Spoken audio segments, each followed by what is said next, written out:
O vídeo já vai começar, mas antes, não se esqueça de se inscrever e ativar as notificações.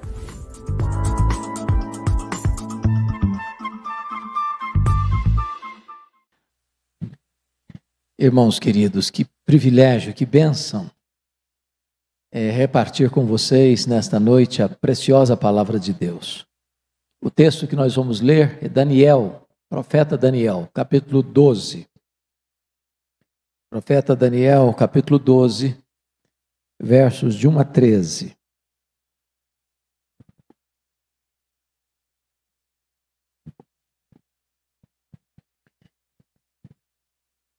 Esse texto diz o seguinte: nesse tempo se levantará Miguel, o grande príncipe, o defensor dos filhos do teu povo.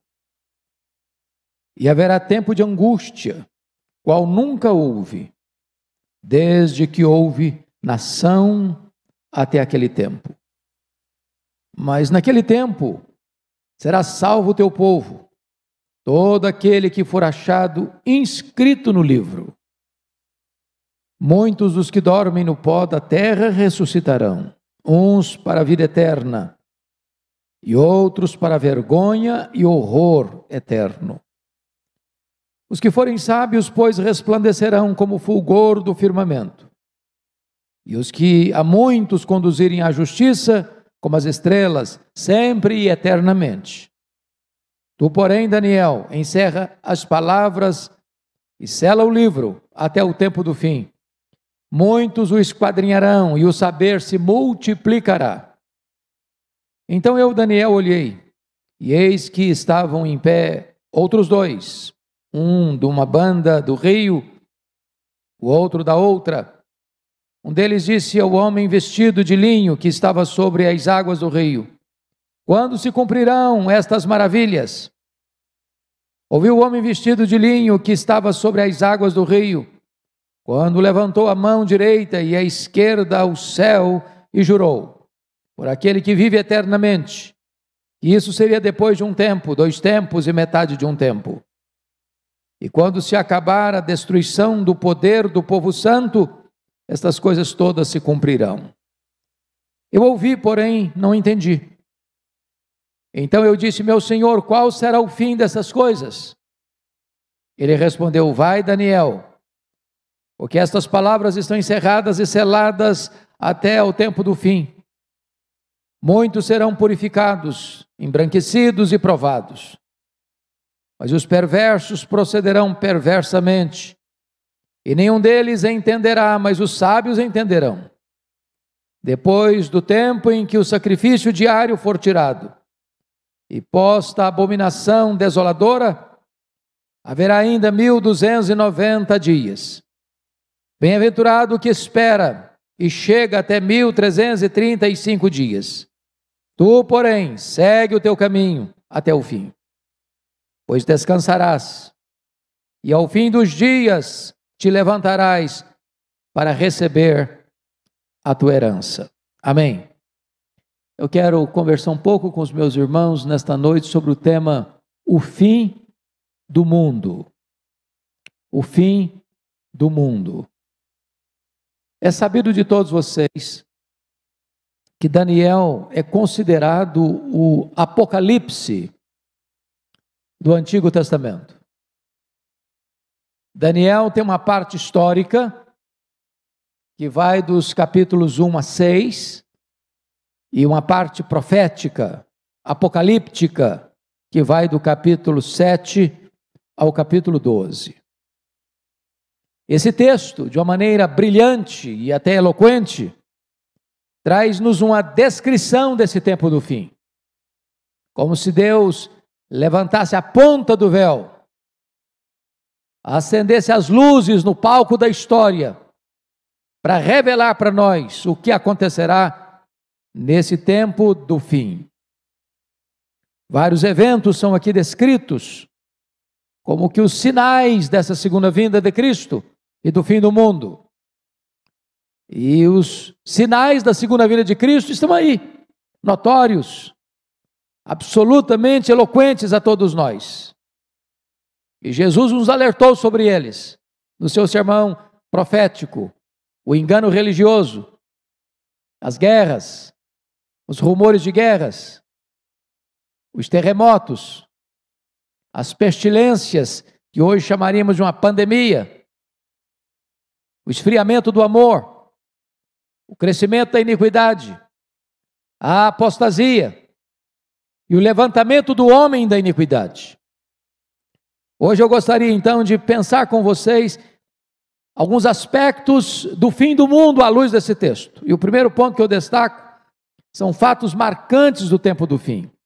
Então, com a Bíblia aberta comigo, vamos ver algumas coisas. Primeiro, uma descrição da grande tribulação, no verso 1. Nesse tempo se levantará Miguel, o grande príncipe, o defensor dos filhos do teu povo, e haverá tempo de angústia qual nunca houve, desde que houve nação até aquele tempo. Irmãos amados, esse tempo, quando diz nesse tempo, ele está em andamento num assunto que vem tratando desde o capítulo 7, passando pelo capítulo 8, entrando no capítulo 11, e eu queria que você entendesse que tempo é esse. É o tempo do levantamento do anticristo. Veja comigo o capítulo 7, por gentileza, verso 21. Eu olhava e eis que este chifre fazia guerra contra os santos e prevalecia contra eles. No mesmo capítulo 7, verso 25, proferirá palavras contra o Altíssimo, magoará os santos do Altíssimo, e cuidará em mudar os tempos e a lei. E os santos lhe serão entregues nas mãos por um tempo, 2 tempos e metade de um tempo. Ainda veja comigo o capítulo 11, verso 36. A descrição desse tempo. Está escrito aí no versículo 36. Este rei fará segundo a sua vontade, e se levantará, e se engrandecerá sobre todo Deus.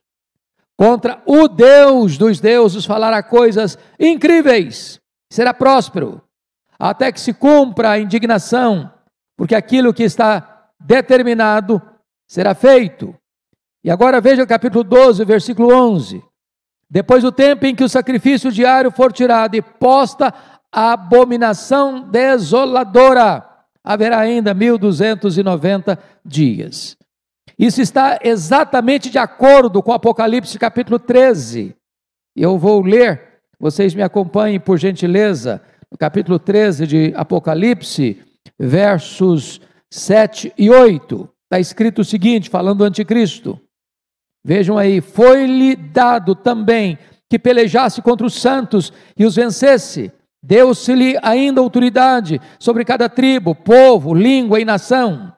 E adorá-lo-ão todos os que habitam sobre a terra, aqueles cujos nomes não foram escritos no livro da vida do Cordeiro, que foi morto desde a fundação do mundo. Então preste atenção que este homem da iniquidade, o filho da perdição, se levantará nesse tempo do fim. E ele falará contra o Altíssimo, ele magoará os santos do Altíssimo, ele perseguirá o povo de Deus. E diz a Bíblia que todos vão adorá-lo, todos, em todos os povos, em todas as línguas, em todas as nações, exceto os que têm o selo de Deus. Em outras palavras, nenhum crente salvo pela graça vai seguir o anticristo.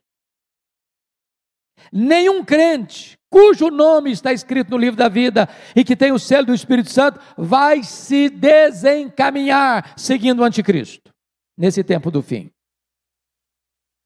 Mas vejam vocês, em segundo lugar, a singularidade desta grande tribulação. Porque o verso 1, voltando para Daniel 12, por gentileza, está mostrando que essa tribulação vai ser uma tribulação única, singular, sem paralelos na história. O sofrimento vai ser crudelíssimo E Daniel faz questão de descrever isso nessas palavras. Vejam vocês, haverá tempo de angústia, qual nunca houve desde que houve nação até aquele tempo. A Bíblia descreve esse período como o pouco tempo de Satanás,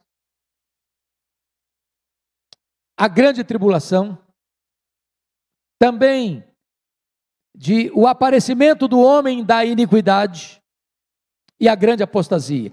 Todas essas expressões retratam o mesmo período, que é o período do levantamento do homem da iniquidade. A palavra iniquidade lá é o homem sem lei, é por isso que vai mudar as leis, que não vai obedecer lei.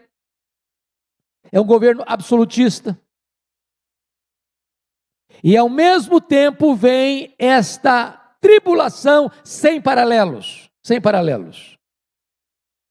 Mas em terceiro lugar, olha comigo por gentileza, uma descrição do grande livramento do povo de Deus no verso 1 ainda. Mas, olha aí, naquele tempo será salvo o teu povo. Vejam vocês que está aqui o livramento.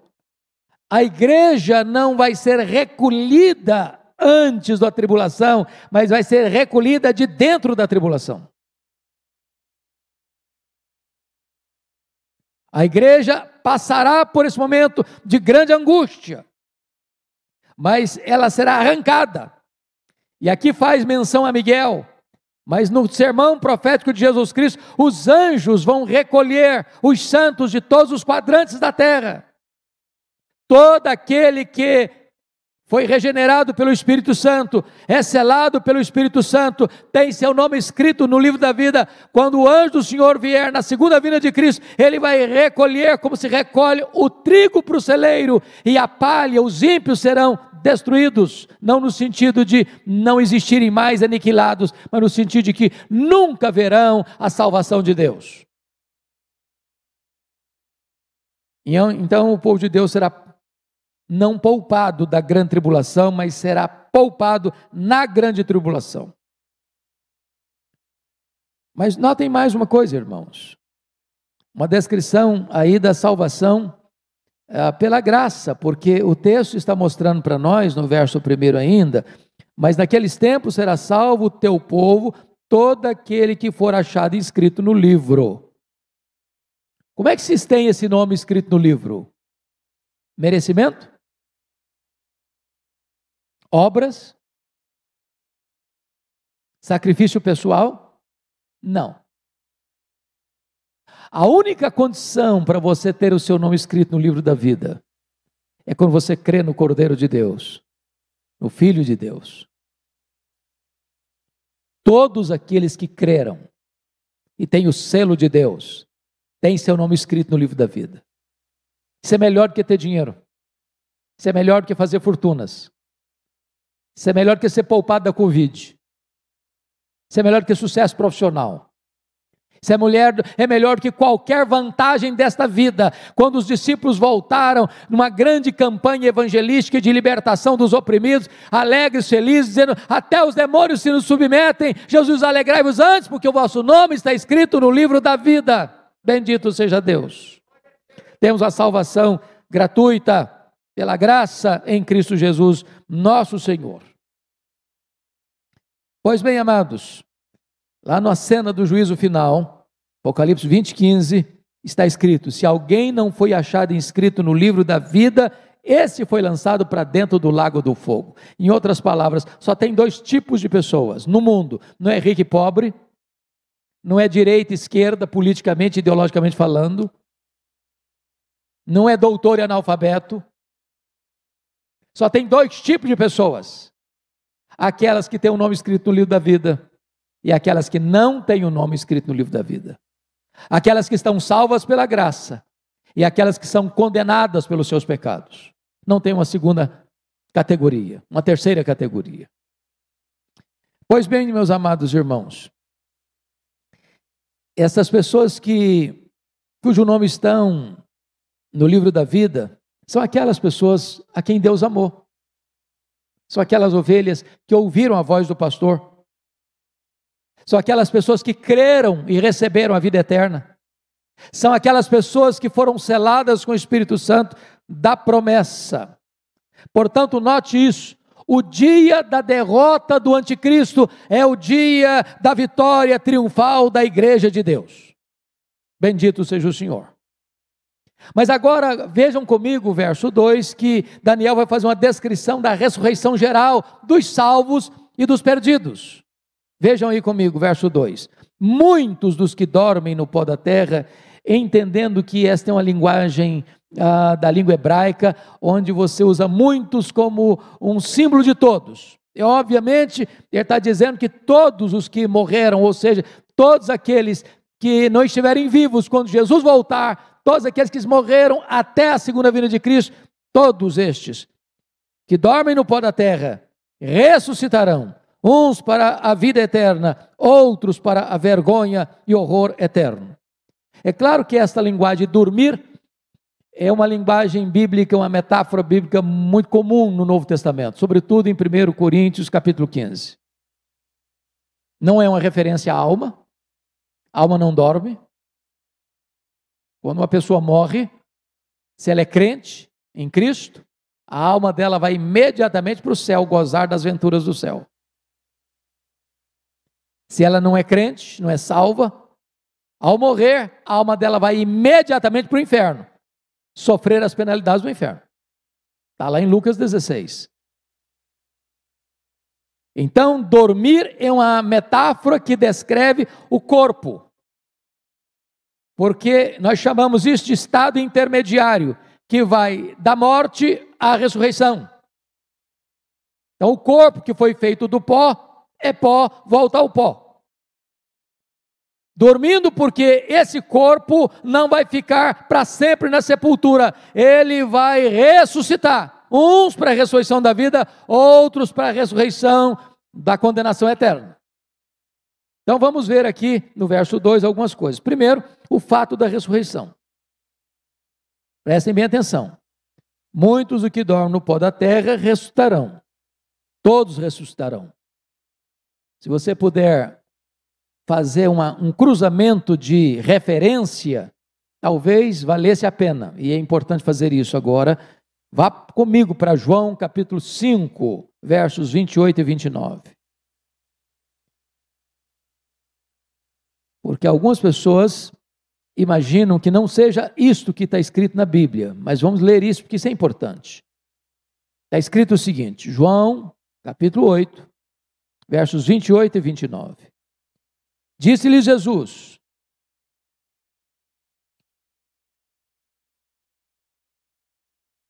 não, desculpe irmãos, 5, 28 e 29. Obrigado, Arival. 5, 28 e 29. Não vos maravilheis disto, porque vem a hora em que todos os que se acham nos túmulos ouvirão a sua voz e sairão. Os que tiverem feito o bem para a ressurreição da vida, os que tiverem praticado o mal para a ressurreição do juízo. Então tem duas ressurreições, para a vida, a ressurreição da vida e a ressurreição do juízo. Se darão no mesmo dia, no mesmo ato. Não tem essa ideia de que os salvos vão ter uma ressurreição primeira, só depois os outros que não foram salvos terão uma segunda ressurreição num outro período. Não. Quando Jesus voltar, os mortos vão ressuscitar, vão ouvir a sua voz e vão sair do túmulo, uns para a ressurreição da vida, outros para a ressurreição do juízo. Esse é o tempo do fim. É na segunda vinda de Cristo. E notem mais, o texto vai nos informar que tem dois tipos de pessoas que ressuscitam. No versículo 2 está claro isso, voltando para Daniel, por favor. Porque está claro aí aos irmãos que há dois tipos de pessoas que morrem, o crente e o incrédulo. A morte não é não é uma varinha de condão que muda uma pessoa de ímpia para um santo. Morreu ímpio, ressuscita para a condenação. Morreu salvo, ressuscita para a vida eterna. Porque às vezes você escuta em funeral, a pessoa morreu na impiedade, já promove a pessoa, faz de conta que a pessoa é uma santa, piedosa e está salva. Não, a morte não muda ninguém. Por isso que a decisão é em vida, é agora. Ao homem está ordenado morrer uma só vez, vindo depois disso o juízo. Então, vejam comigo, amados irmãos, o que Daniel está claramente pontuando aí no versículo 2. Por favor. Muitos que dormem no pó da terra ressuscitarão, uns para a vida eterna e outros para a vergonha e horror eterno. Então, note você que esse negócio de achar que vai ter aniquilamento, que morreu ímpio, acabou, não existe mais, isso é bobagem. A Bíblia não ensina isso. Existe bem-aventurança eterna e existe condenação eterna. Está posto e está claro. Muito bem, amados. Vamos ver uma outra coisa importante. A recompensa dos salvos no verso 3. Os que forem sábios, pois, resplandecerão como o fulgor do firmamento, e os que a muitos conduzirem à justiça, como as estrelas, sempre e eternamente. O sábio é aquele que discerne, aquele que leva a palavra de Deus, aquele que prega a palavra de Deus, está descrito aí como aquele que vai levar essa mensagem, conduzindo muitos à justiça. Esses vão receber um galardão especial, que Daniel descreve aqui em termos de luz, de brilho, de fulgor. E parece-nos que Paulo pega essa mesma imagem para dizer que na ressurreição dos mortos vai ser assim, vai ser como os astros. O sol tem a luz do sol, tem a luz da lua, tem a lua das estrelas. Até entre estrela e estrela há diferença de esplendor. Assim também será a ressurreição dos mortos. Então entenda isso. Quando você leva as pessoas ao conhecimento do Evangelho, e pessoas são alcançadas pela graça de Deus, por seu intermédio, pela sua mensagem, pelo seu envolvimento, pela sua dedicação à pregação, ao testemunho da palavra de Deus, a recompensa que na ressurreição dos mortos, o seu corpo vai brilhar como o sol na sua força e no seu fulgor. Que coisa preciosíssima!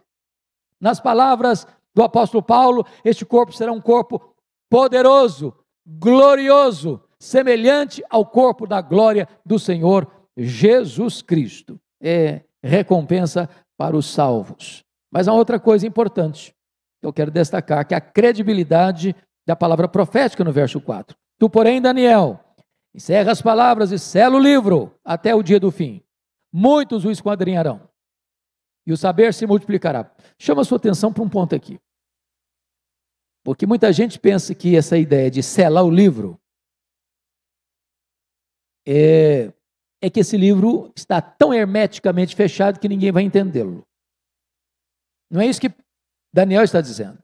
Encerra as palavras e sela o livro, ele está se referindo a um costume persa. Quando uma obra era concluída, quando um livro era concluído, ele era copiado, um livro copiado e colocado a público. Então se selava com uma cópia e colocava esta cópia selada, ou seja, o livro foi concluído, o livro está totalmente escrito, e enquanto então ele era selado e colocado numa biblioteca para o uso público. Esta é a ideia, para as futuras gerações. É por isso que você vai numa biblioteca para fazer uma pesquisa, ou hoje você entra num Google para fazer uma pesquisa. Quando alguém escreveu algo, concluiu essa obra, ela fica então pronta para consulta, para exame, para que as pessoas possam ir a ela e aprender dela. O que Daniel quer dizer para nós é que a história já está traçada, Deus já está mostrando o fim, Deus está lá no fim, e Deus está mostrando para nós agora como será o fim. A profecia tem credibilidade. Esse é o ponto que nós queremos aqui descrever. Não é que a palavra profética é fechada, é hermética, impenetrável, não. O livro de Daniel é como que um farol para nós na história da humanidade para compreendermos o tempo do fim. Mas veja outra coisa importante. A descrição do avanço do conhecimento no tempo do fim. Essa é uma das profecias mais incríveis da Bíblia sobre a segunda vinda de Jesus. Olha aí comigo o verso 4, finalzinho. Ele diz, e o saber se multiplicará. Só para relembrar algumas coisas para vocês, como nós estamos nesse tempo do fim, irmãos. Em 1822, Quando a dona Leopoldina precisou mandar um recado do Rio de Janeiro para Dom Pedro I em São Paulo, qual foi o meio de comunicação mais rápido que ela encontrou? Um cavalo de corrida. Para vocês terem uma ideia, o grande Isaac Newton, grande cientista, profetizou que chegaria um dia em que o homem caminharia a estonteante velocidade de 60 quilômetros por hora. E Voltaire disse: você está louco. E hoje você anda em avião supersônico. E hoje, na ponta dos seus dedos, você fala com o mundo. A multiplicação do saber, há algum tempo, demorava de 200 em 200 anos para dobrar o conhecimento. Hoje se dobra de 2 anos e meio em 2 anos e meio. E esse sinal, irmãos, aponta para nós com vívida eloquência que Jesus está às portas.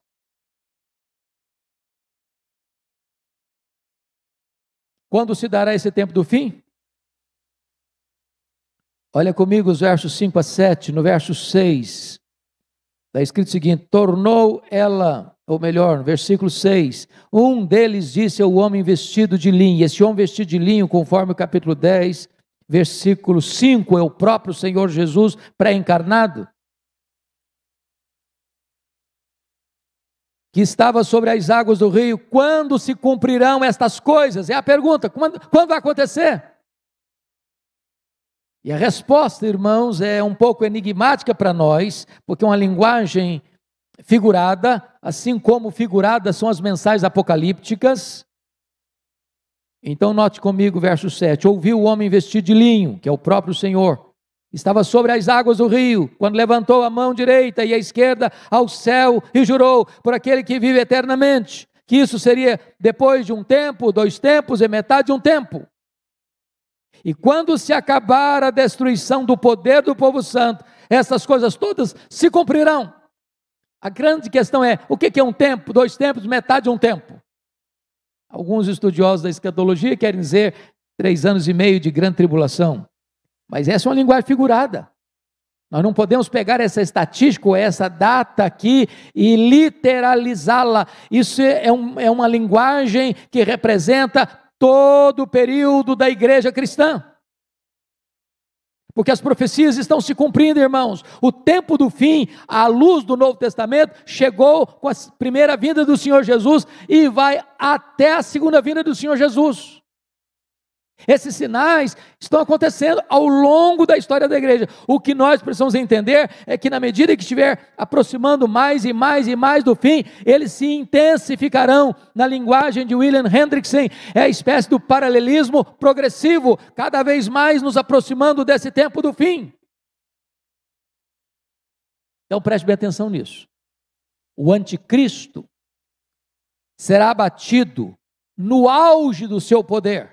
E a igreja resgatada no auge da sua aflição. Quando o homem estiver olhando, não tem esperança para a igreja, o mal está prevalecendo, o diabo está dominando, a força do mal está colocando seus tentáculos em todos os níveis do poder, poder político, poder econômico, poder científico, poder filosófico, poder sociológico, poder de toda ordem, e o mundo dizendo, a igreja está massacrada, a igreja está abafada, a igreja está sofrida. É nesse tempo que o Senhor vem e mata o anticristo e resgata a sua noiva. Louvado seja o Senhor. O mal será destruído, não quando estiver em baixa, mas em seu auge. Mas vem uma pergunta solene sobre os estágios finais do tempo do fim. Daniel recebe a revelação no versículo 8, vejam vocês, e não entende. Eu ouvi, porém não entendi. Então eu disse, meu Senhor, qual será o fim destas coisas? Ele respondeu, vai Daniel, porque essas palavras estão encerradas e seladas até o tempo do fim. O livro está escrito. Lembra lá de Apocalipse capítulo 5? Por dentro, por fora, de todo selado com 7 selos. Quem vai decifrando a história é o próprio Senhor Jesus, é Ele que venceu para abrir o livro e desatar os selos. A história, irmãos amados, sem a intervenção de Cristo, não faz sentido. É Ele quem vai abrindo os selos. E quando se abre os selos, é a perseguição à igreja. E em virtude disso, vem as trombetas, que é o juízo de Deus ao mundo, chamando o mundo ao arrependimento. Tudo está determinado, o Cordeiro está no trono e ele tem as rédeas da história nas suas mãos.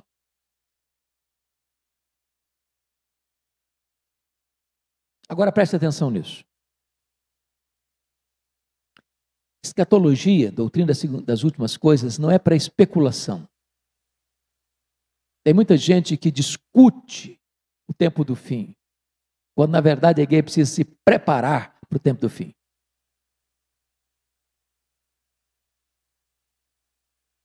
A resposta a Daniel é que estas palavras estão encerradas e seladas até o fim. Em outras palavras, o que foi revelado terá seu cumprimento no tempo do fim.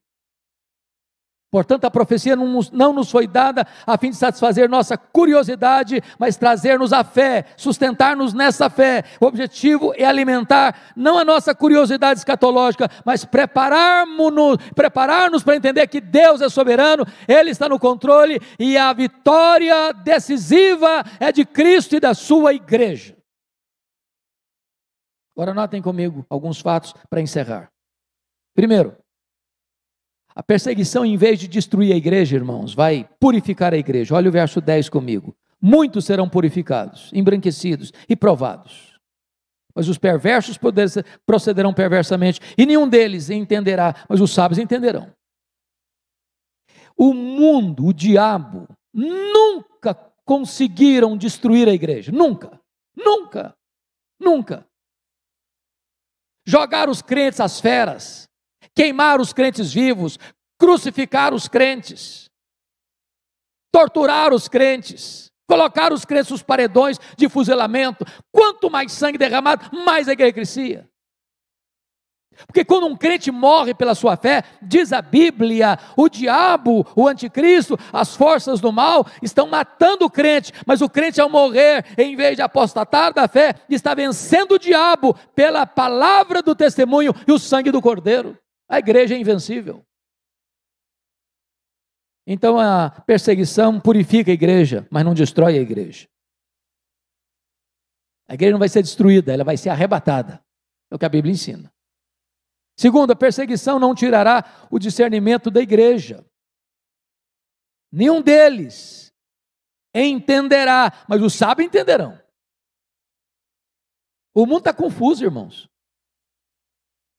Você vê tanto ímpio aí, seja imposto de poder, de comando com a caneta na mão, achando que discerne as coisas, discerne nada. Discerne nada. Estão cegos. E quem cegou o entendimento dos incrédulos é o diabo. Mas os servos de Deus, os filhos de Deus, têm discernimento do fim. Tem discernimento do fim. Terceiro, a perseguição não tirará a paciência triunfadora da igreja. Olha os versículos 11 e 12. Depois do tempo em que o sacrifício diário for tirado e posta a abominação desoladora, haverá ainda 1290 dias. Bem-aventurado, diz a Escritura, o que espera e chega até 1335 dias. São dias, são termos figurados para descrever ao longo da história, mas a igreja vai tendo paciência, a igreja não se desespera, a igreja não joga a toalha, a igreja não recua, a igreja sabe que a sua vida está nas mãos do Senhor, e ninguém pode tirar-nos das mãos do Cordeiro de Deus, porque Ele é o nosso pastor. O que na verdade a profecia quer nos dizer, irmãos, é que a igreja está nas mãos de Deus, e ela deve ter paciência para aguardar o tempo de Deus. Nas palavras de Jesus, sê fiel até a morte, e dar-te-ei a coroa da vida. Muito bem, mas para fechar, em último lugar, a perseguição não roubará a recompensa da igreja.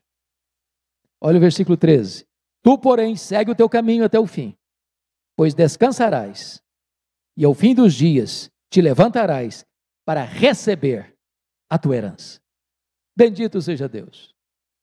Irmãos, um crente pode ser preso, ele pode ser torturado, pode lhe tirar pão, tirar as vestes, massacrá-lo, torturá-lo, intimidá-lo, prendê-lo, matá-lo. Mas nada pode tirar a vitória do crente. Ao fim ele se levantará. Ao fim ele será convocado às alturas. Porque quando a Bíblia diz, quando Jesus voltar, aqueles que estão lá no céu voltam, é o lugar de receber a herança. Lá não tem choro, lá não tem dor, lá não tem luto, lá não tem mais tristeza. Então concluo com 2 palavras muito breves. Primeiro, nenhum dos filhos de Deus, selados com o Espírito Santo de Deus, vai se perder. Aproprie-se disso, irmão. A salvação é uma dádiva de Deus, garantida por Deus, e ninguém pode tomá-la de você, porque quem deu a você é fiel para assegurá-la. Eu sei em quem tenho crido, e estou certo que Ele é poderoso para guardar o meu depósito até o dia final, disse o apóstolo Paulo. Segundo, irmãos, vale a pena servir a Deus. Vale a pena. Até um copo d'água que você der para alguém em nome de Cristo, não ficará sem galardão. E se você usar os recursos que Deus lhe deu, se você usar o tempo que Deus lhe deu, se você usar os dons que Deus lhe deu, se você usar os talentos que Deus lhe deu, e falar de Cristo e levar muitos à justiça, no dia da ressurreição, o seu corpo vai brilhar como brilha os astros do firmamento, e você terá um corpo semelhante ao corpo da glória do Senhor Jesus. Nós não temos medo do fim. Ao contrário, nós aguardamos, como que na ponta dos pés, a volta do nosso glorioso Salvador, dizendo: Maranata, ora vem, Senhor Jesus. Que Ele nos abençoe. Amém.